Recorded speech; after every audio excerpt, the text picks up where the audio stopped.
Mengapa wajib melakukan beberapa salat berjamaah, padahal dalam salat sendiri kita bisa berbicara lebih bebas kepada Allah Ta'ala dan menunjukkan lebih banyak semangat tanpa khawatir tentang siapa yang ada di sekitar kita. Inilah mengapa Allah Ta'ala telah berfirman dalam Al-Quran Suci berkaitan dengan ibadah, pengorbanan harta, dan hal lainnya untuk melakukannya secara rahasia dan terang-terangan. Sirru wa alaniyah.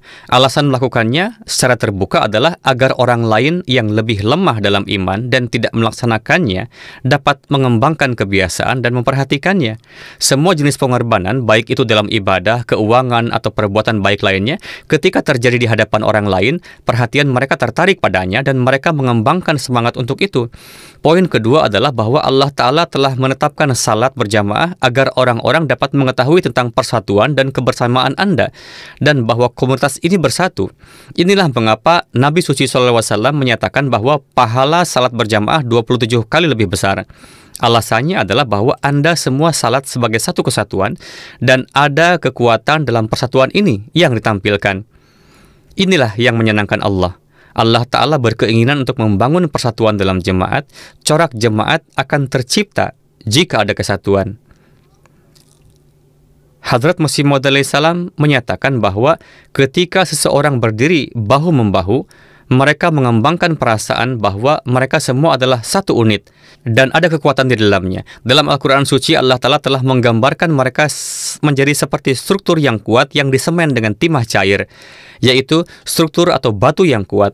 Dalam hal ini, Nabi Suci SAW juga menyatakan bahwa imam yang memimpin salat berjamaah tidak boleh memanjangkan salat, dan sebaliknya harus mempersingkatnya, karena ada banyak yang memiliki tabiat lemah, anak-anak, dan mereka yang tidak dapat melakukan salat panjang. Jadi ini akan membantu mereka untuk menahannya. Oleh karena itu, seseorang harus melakukan salat yang sedang-sedang saja. Adapun salat sunnah, difirmankan bahwa ada banyak berkah di dalamnya.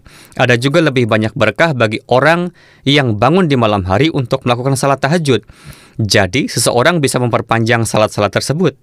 Hadrat Aisyah radhiyallahu anha menyatakan bahwa Nabi Suci SAW akan mempersingkat salat ketika beliau mengimami salat di masjid.